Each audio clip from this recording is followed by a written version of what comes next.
Ya Habibi ya Muhammad. Bismillahirrahmanirrahim. Alhamdulillahi rabbil alamin. Wa bihi nasta'inu ala umurid dunya waddin. Assalatu wassalamu ala asyrafil anbiya'i wal mursalin Sayyidina wa maulana Muhammadin Allahumma salli wa ala alihi wa ashabihi wa azwajihi wa dzurriyyatihi ila yaumiddin amma ba'du.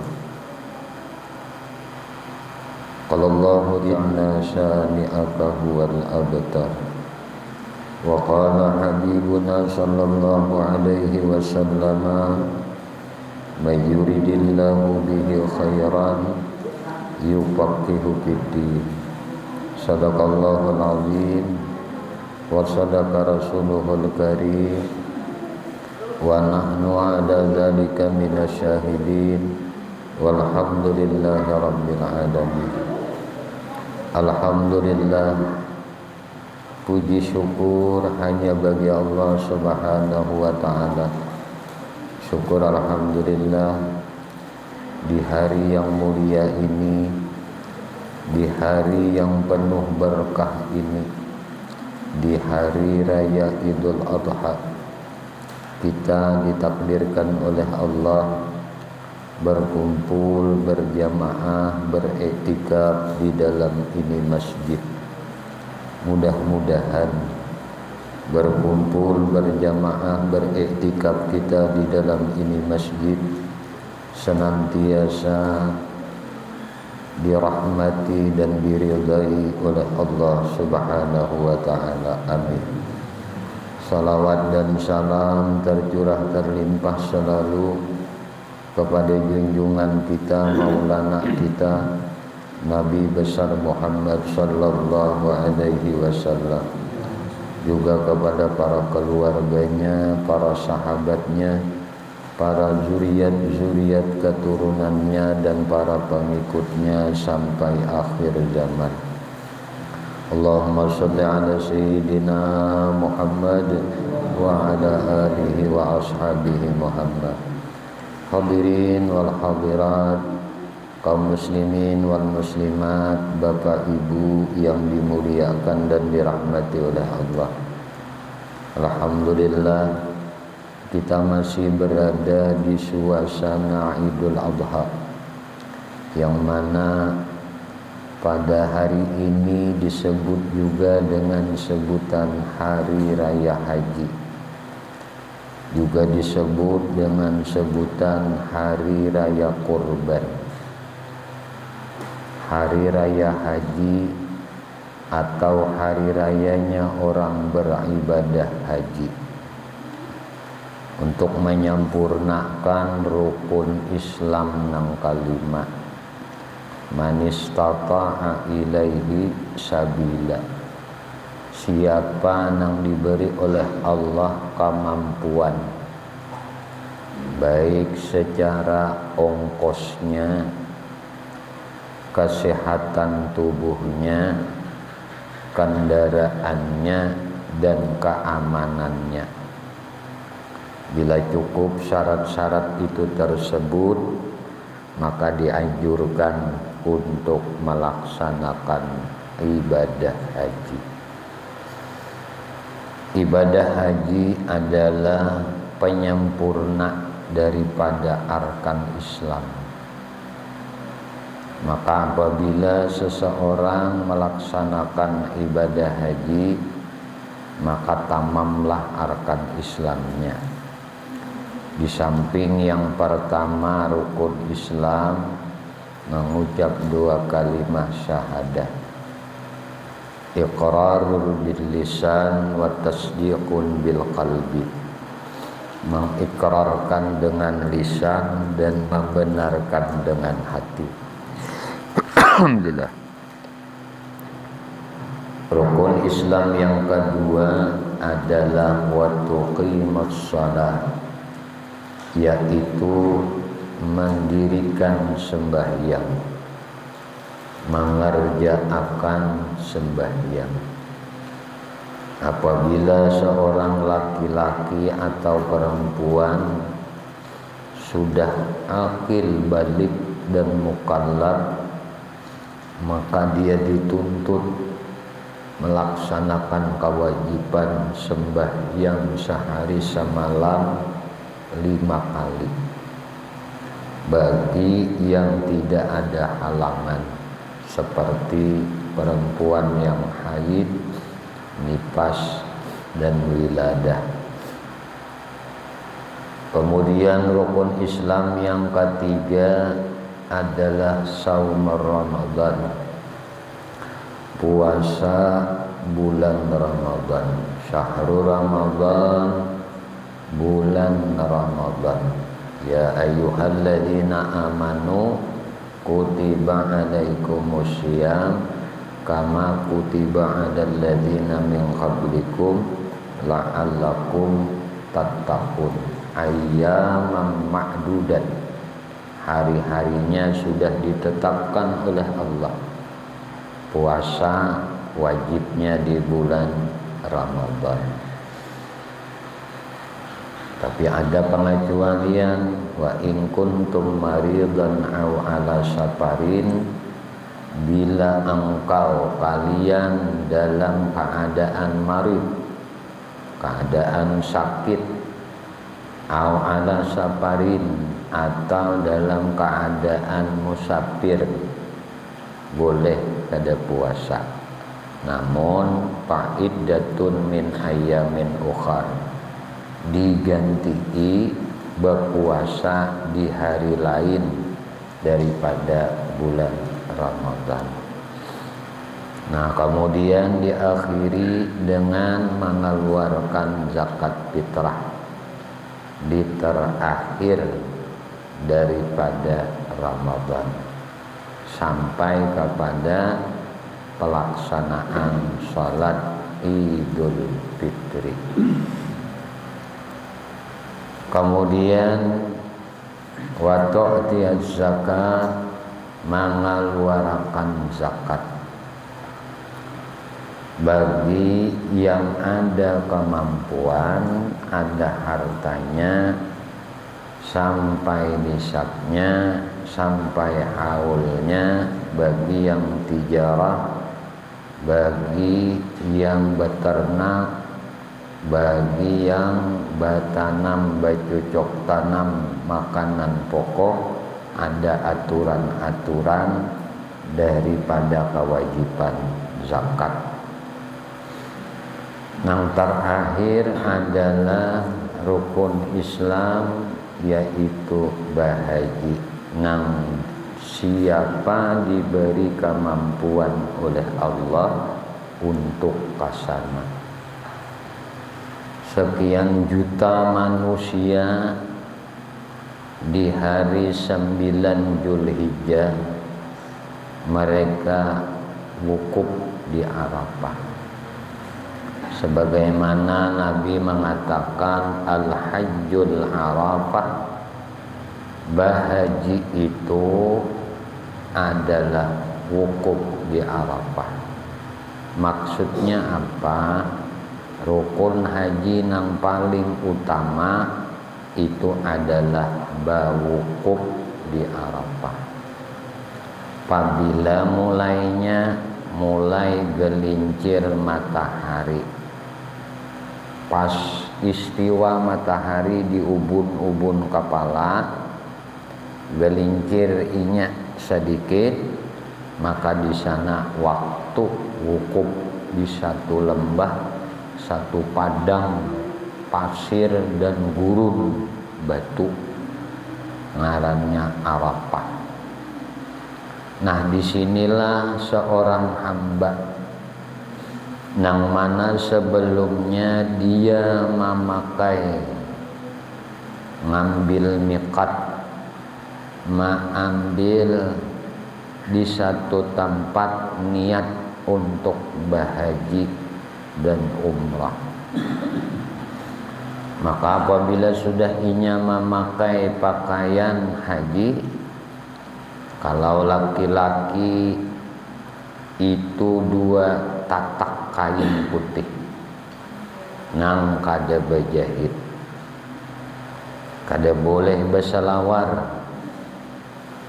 kada bebaju, cuma hanya kain putih 2 lembar, nang satu digunakan untuk menutup dari batasan lutut sampai ke pusat, menutupi aurat. Satu untuk menutupi sebagian daripada belakangnya atau awaknya.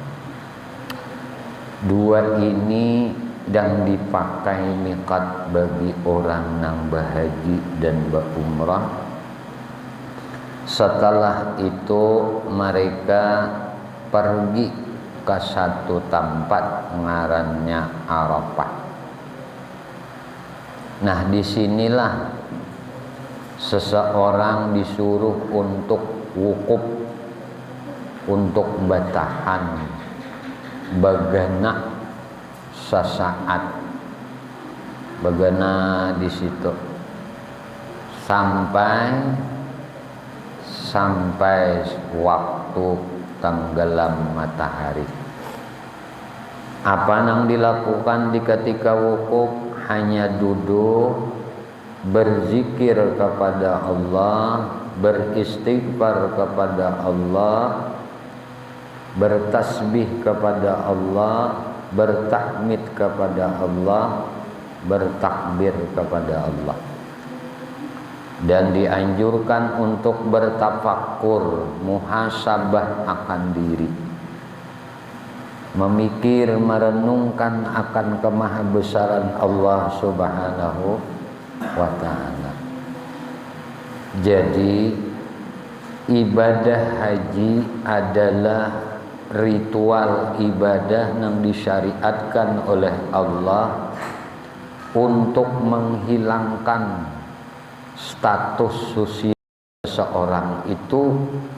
Apabila kalian melakukan ibadah haji, maka status sosial seseorang itu sama rata, baik itu nang raja, pemimpin negara, ataupun rakyat jelata, sama.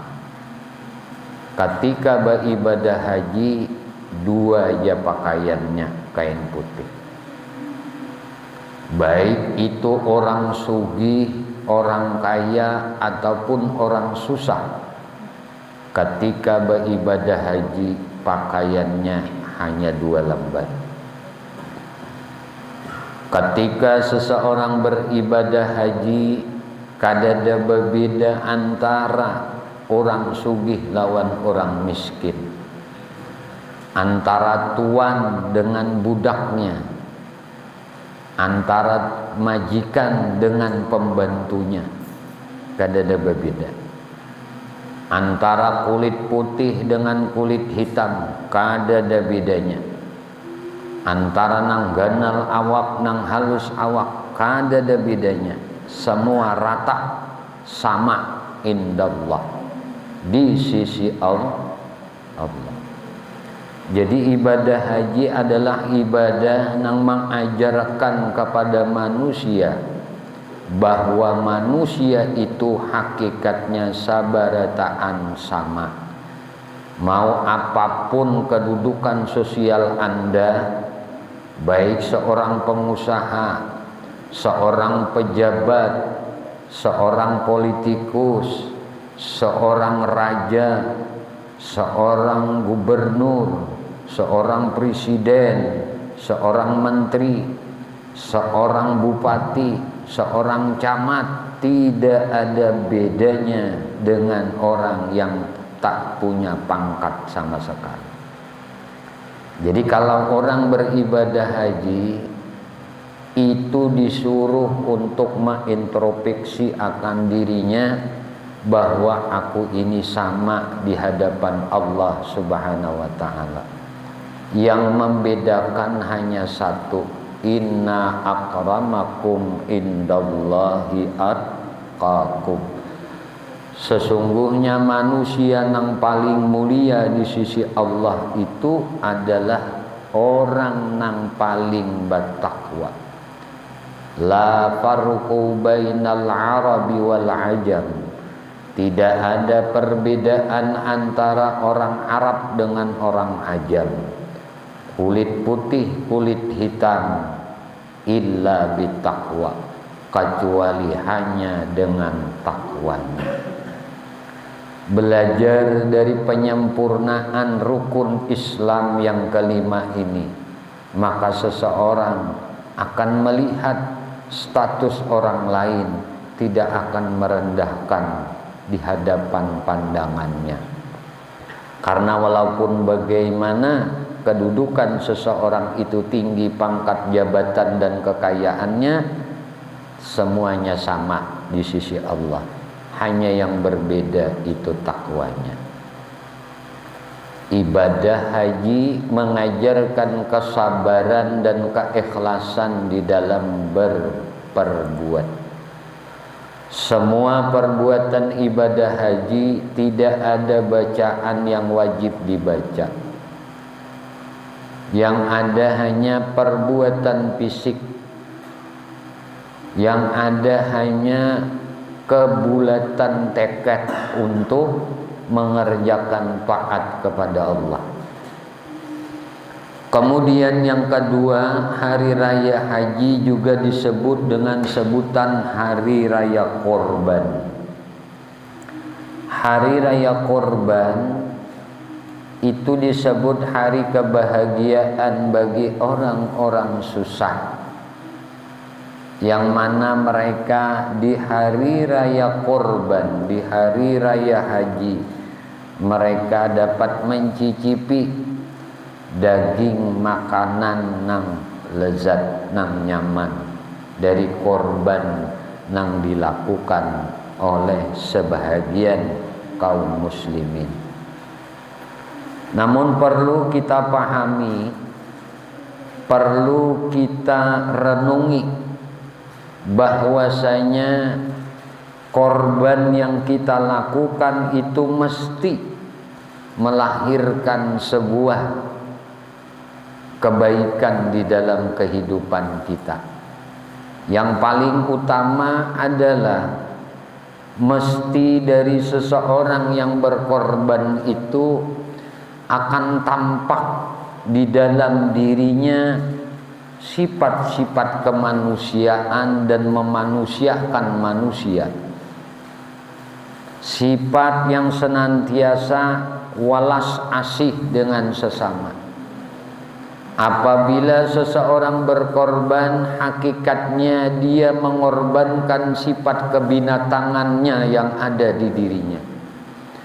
Jadi jangan sampai kita berkorban, mengorbankan binatang nang halal untuk disembelih, tetapi di diri kita sifat kebinatangan itu tidak kita sembelih. Apa itu sifat kebinatangan? Sifat kerakusan itu adalah sifat kebinatangan. Sifat senang berkelahi itu sifat kebinatangan. Sifat ketamaan itu sifat kebinatangan. Sifat yang mengumbar akan nafsu itu adalah sifat kebinatangan.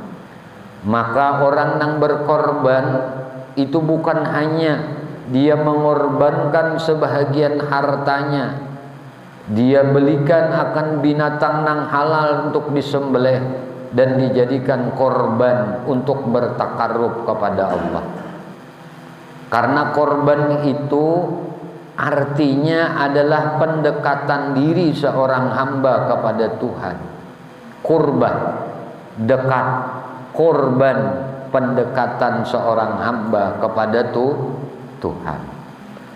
Kalau seseorang pengen dekat kepada Allah Subhanahu wa ta'ala, pengen seseorang ini meraih akan kebahagiaan di sisi Allah, maka mestilah seseorang ini di samping dituntut untuk mengorbankan sebahagian harta bendanya, tetapi juga dituntut untuk menghilangkan sifat-sifat kebinatangan yang ada di diri seseorang. Orang berkorban itu tidak mesti dengan menyembelih binatang saja. Seseorang apabila sudah melakukan ibadah korban, ini adalah bentuk awal pemula bagi seseorang untuk terbiasa berkorban untuk Allah, untuk agama Allah, untuk Rasulullah. Jadi apabila kita sudah berkorban, nang berkorban secara syar'i, yang mana apa nang dilakukan oleh Nabi Ibrahim. Nabi Ibrahim cinta benar lawan Allah, cinta jua lawan anak, sayang jua lawan anak. Sebelumnya Nabi Ibrahim diuji oleh Allah dengan bermacam-macam ujian. Idza ahabballahu 'abdan ibtalahu, apabila Allah mencintai akan seorang hambanya, maka hambanya itu kontinu diberinya ujian. Kadenya nang jahanu aja, tontong sebuting pulang ujian diberi oleh Allah. Tontong sebuting pulang diberi oleh Allah ujian. Itu Nabi Ibrahim diuji oleh Allah tentang keyakinan, punya orang tua sebagai pemahat patung, sebagai seorang pembikin patung, dan dijual patungnya. Nabi Ibrahim mengorbankan rasa cintanya kepada Allah, dan dia mengorbankan rasa cintanya pula kepada orang tuanya. Kuitan diuji Nabi Ibrahim dengan kuitan nang kada taat lawan Allah, nang menjual benda-benda untuk ibadah selain pada Allah. Ujian pertama Nabi Ibrahim. Ujian kedua, Nabi Ibrahim alaihi salam diberi istri, diberi bini, dititipi oleh Allah Subhanahu wa taala seorang istri dalam hikayat sangat penyemburu, sangat panimburuan. Siapakah istri Nabi Ibrahim? Siti Sarah, mamanya Nabi Ishak.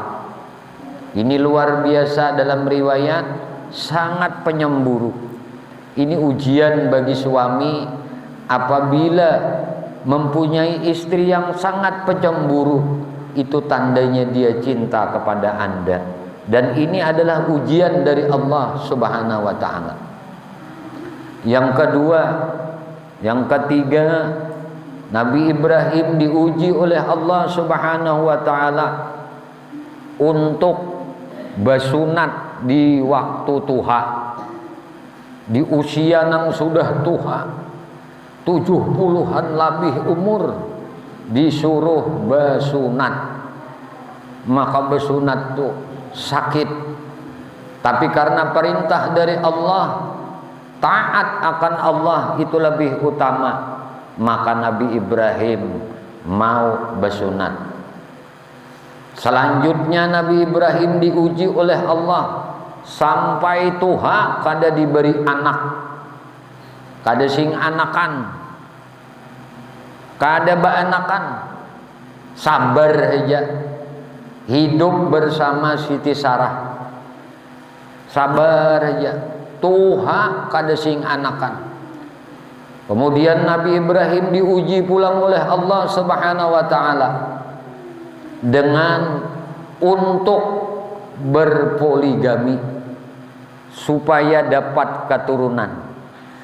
Ini jadi ujian lawan Nabi Ibrahim untuk membagi sebuah kasih sayang dan cinta kepada istri.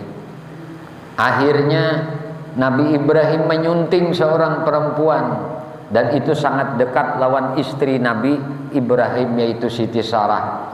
Maka dikawinilah seorang perempuan yang sangat dekat lawan Siti Sarah, bernama Siti Hajar. Inilah menjadi ibu Nabi Allah Ismail alaihi salam. Kemudian setelah anak pertama lahir dari bini Sidin nang bangaran Siti Hajar, kadalawas imbah itu hamil Siti Hajar batianan, sampai akhirnya Allah perintahkan pulang untuk menguji akan Nabi Ibrahim, akan keyakinannya, kecintaannya kepada Allah. Allah perintahkan, Ibrahim, bawa istrimu kemana? Ke Makkah Al-Mukarramah. Padahal Sidin tinggalnya di negeri Palestina sana, di Babilonia tinggalnya Nabi Ibrahim. Tapi karena perintah dari Allah untuk dibawa ke satu lembah, maka berangkatlah Nabi Ibrahim membawa istri yang sedang hamil tua, itu bini Sidin nang bangaran Hajar. Maka sampailah Siti Hajar ini lawan Nabi Ibrahim di satu lembah Makkatul Mukarramah. Maka Sidin diperintahkan oleh Allah untuk meninggalkan istrinya yang sedang hamil di tempat itu. Ini ujian berat bagi Nabi Ibrahim.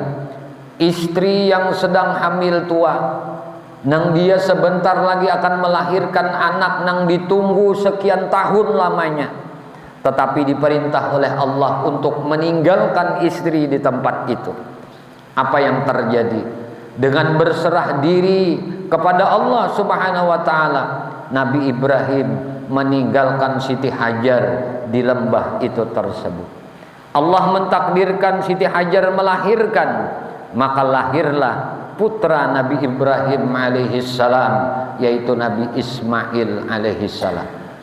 Maka setelah melahirkan Siti Hajar, namanya di padang pasir, namanya di padang gurun, hidup sebatang kara, suami tidak ada, meninggalkannya.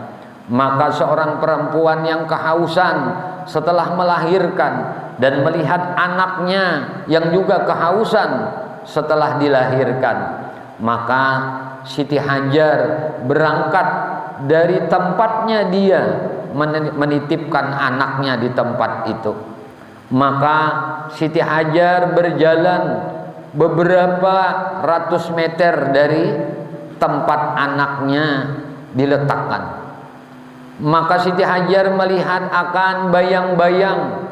Nah, di musim nang sangat panas, di terik matahari nang sangat panas, Siti Hajar melihat bayangan seperti air yang ada di satu bukit. Maka Siti Hajar berangkatlah, berlarilah menuju bukit itu tersebut. Sampai di bukit itu ternyata airnya tidak ada, hanya cahaya panas yang memantul dari gurun pasir. Maka Siti Hajar kembali menengok ke bukit yang satunya dari asal dia berdiri. Dia melihat pula, menyaksikan pula bahwa di sana ada air. Maka Siti Hajar berlari kembali ke tempat semula dia berdiri di atas bukit. Maka dia sambil melihat-lihat di sekitarnya akan keberadaan air, karena mengingat air sangat penting dalam kehidupan dan air adalah sumber dari kehidupan. Ternyata tidak ada. Berulang kali Siti Hajar mondar-mandir dari bukit yang satu ke bukit yang lain, dari bukit Safa ke bukit Marwah, dari Safa ke Marwah, Marwah ke Safa, Marwah ke Safa, Safa ke Marwah, berulang kali sampai 7 kali. Maka melihatlah Siti Hajar akan putranya Nabi Ismail yang menggerak-gerakkan kakinya dan terpancar air di antara kakinya Nabi Ismail alaihissalam. Jadi bekas gerakan kakinya Nabi Ismail itu terpancar air, keluar air. Maka Siti Hajar berlari mendatangi putra tercintanya. Ternyata air ada di sana. Air rembes keluar dari perut bumi dan ada di muara pasir. Kemudian Siti Hajar mengikis-ngikis daripada pasir seraya berkata, Jamjami, jamjami, jamjami. Air yang muncrat dari bawah telapak kakinya Nabi Ismail, itulah yang disebut Jam-jam. Maka dari itulah sumur itu diberi nama dengan sebutan sumur Jam-jam. Sampai akhirnya, sampai hari ini sumur Jam-jam itu berada tidak jauh dari Ka'bah Baitullah, rumahnya Allah Subhanahu wa ta'ala.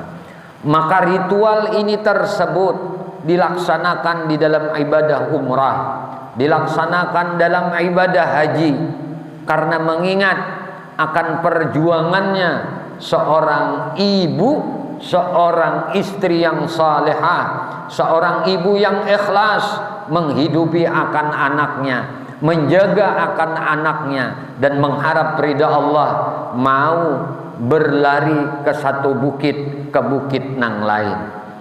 Setelah beranjak remaja, berumur dalam hikayat Nabi Ibrahim, Nabi Ismail kurang lebih, berumur ada yang menyebutkan 7 tahun, ada yang lebih mengatakan. Maka di ketika anak Nabi Ibrahim yang bernama Nabi Ismail ini menjadi anak nang saleh, menjadi anak nang taat, anak nang patuh kepada orang tua, anak nang sayang kepada orang tua, anak nang baik dan bakti kepada orang tua, maka Allah perintahkan lagi kepada Nabi Ibrahim untuk membangun rumahnya Allah, membangun Ka'bah. Maka dibangunlah Ka'bah itu oleh Nabi Ibrahim dan putranya Nabi Ismail. Nabi Ismail mengambil batu-batu di atas gunung, kemudian dibawanya ke hadapan ayahnya. Kemudian ayahnya menyusun batu demi batu untuk menjadi sebuah pondasi dan bangunan Ka'bah seperti saat ini. Sampai akhirnya Ka'bah selesai, Ka'bah sudah tuntung, maka Allah perintahkan pula anak yang selama ini membantu Nabi Ibrahim membangun rumahnya Allah. Allah perintahkan kembali, wahai Ibrahim, buktikan kecintaanmu kepadaku. 3 malam berturut-turut Nabi Ibrahim bermimpi menyembelih putranya Nabi Allah Ismail alaihissalam. Maka di hari ketiga Nabi Ibrahim berkata kepada putranya, wahai anakku, aku telah diperintahkan oleh Allah untuk mengorbankanmu. Apa pendapat engkau wahai anakku? Maka jawab Nabi Ismail, if'al ma yu'marun, wahai bapakku, perbuat apa yang diperintahkan oleh Allah, satajiduni minas sabirin, pian akan mendapati ulun menjadi anak nang sabar. Lalu pada akhirnya waktu akan dikorbankan Nabi Ismail telah tiba. Di tanggal 10 Zulhijjah Nabi Ismail diletakkan di satu pembaringan dan wajahnya Nabi Ismail ditutup dengan kain. Maka Nabi Ibrahim mengangkat akan pedangnya, mengangkat akan pisaunya untuk menyembelih leher putranya.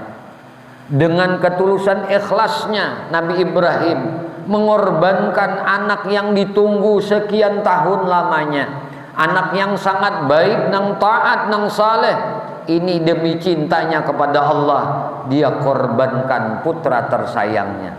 Walhasil, ketika Nabi Ibrahim meletakkan pisaunya di leher Nabi Ismail, maka datanglah malaikat Jibril membawakan kibas menggantikan tubuh Ismail. Kemudian setelah Nabi Ibrahim menggorok akan lehernya, dikira Nabi Ibrahim ini adalah putraku Ismail, sudah putus lehernya. Tetapi setelah dibuka matanya oleh Nabi Ibrahim, apa yang terjadi? Ternyata adalah seekor kibas yang disembelih oleh Nabi Ibrahim. Maka dengan kaifiat yang ini, dengan kejadian ini tersebut, para ulama sepakat bahwasanya yang paling afdal di dalam berkorban adalah kibas atau kambing. Ini ittifaq.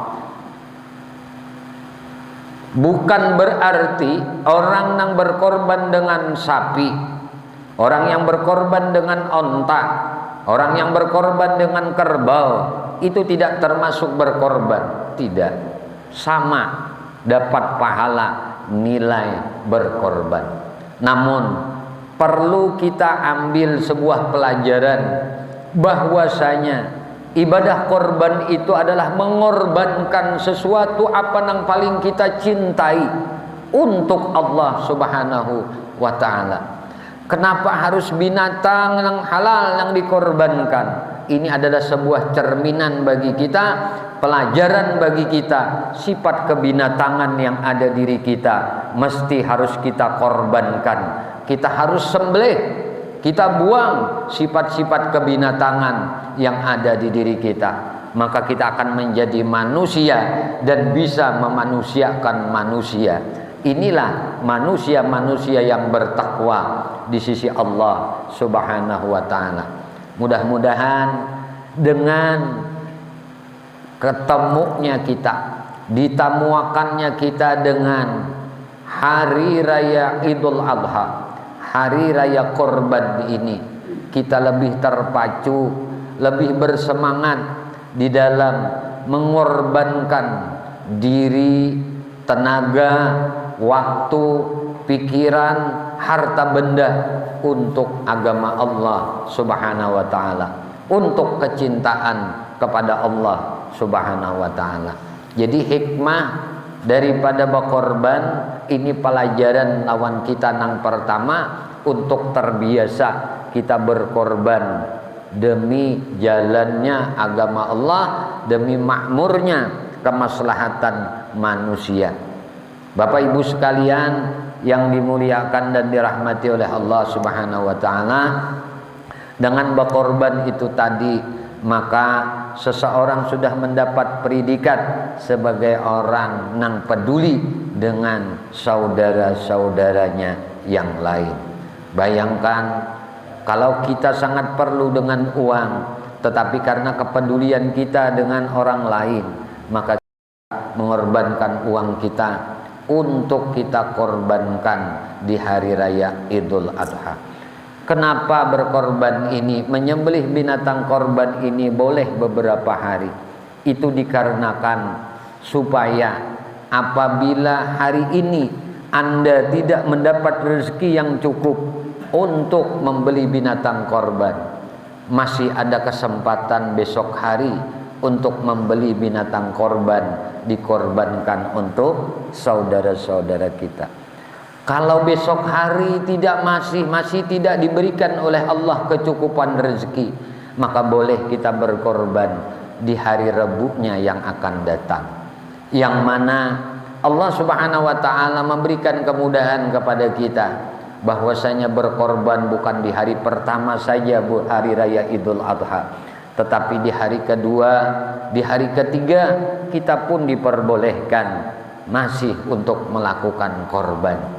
Karena itu mudah-mudahan dengan hari raya Idul Adha ini, dengan hari raya haji ini, kita terdidik untuk senantiasa berjiwa bersama rata status sosial kita di masyarakat.